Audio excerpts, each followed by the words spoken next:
Well, we're now joined by woman rights activist and founder of Standing for Women, Kellie-Jay Keen.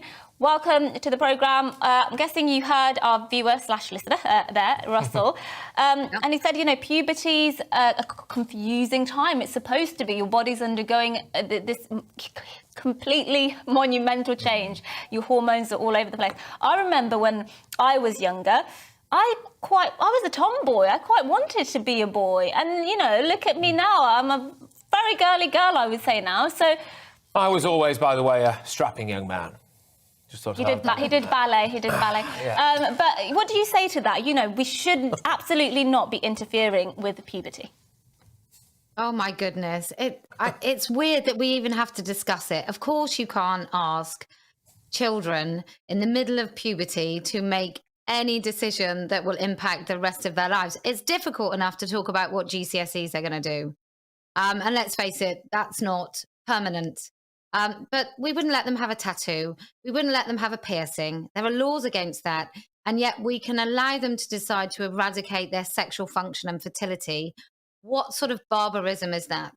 Well, also, I think as well, if we're not allowing them to have sex, you know, rightly so, at the age of, well, anything from 10 to 13 to 14, 15, etc., how can we expect them to be fully, how do you say it, together sexually in their orientation as well? You know, maybe perhaps the argument is you might need to try a couple of things out before you realise exactly where you are on the sexual spectrum, as it were. I mean, it doesn't seem to make sense to have people who are not allowed to engage in sexual activity defining what kind of sexual preferences they want to have for the rest of their entire lives, Kelly.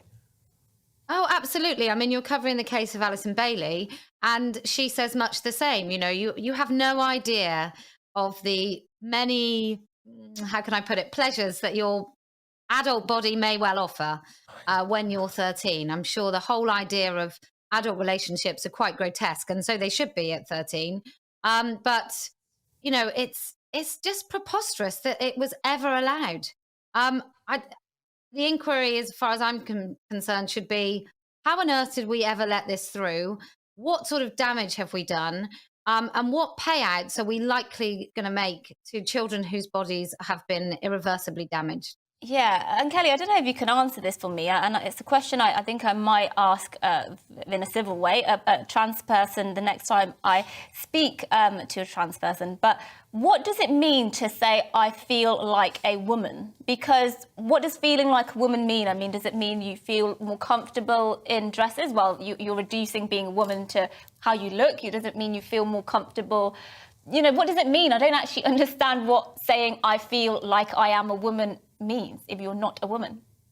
Well, quite. I mean, if you ask Harry Enfield, which might be a little bit too old for you two, but it's just about liking fluffy kittens, basically, is how to feel like a woman.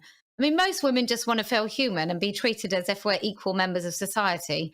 And so feeling like a woman, it's something that you can't feel unless you are a woman. I mean, Germaine Greer made this point quite some time ago, just before she was cancelled, that you cannot possibly know what you cannot know. And you cannot know what it feels to be a woman unless you are a woman. It's quite simple.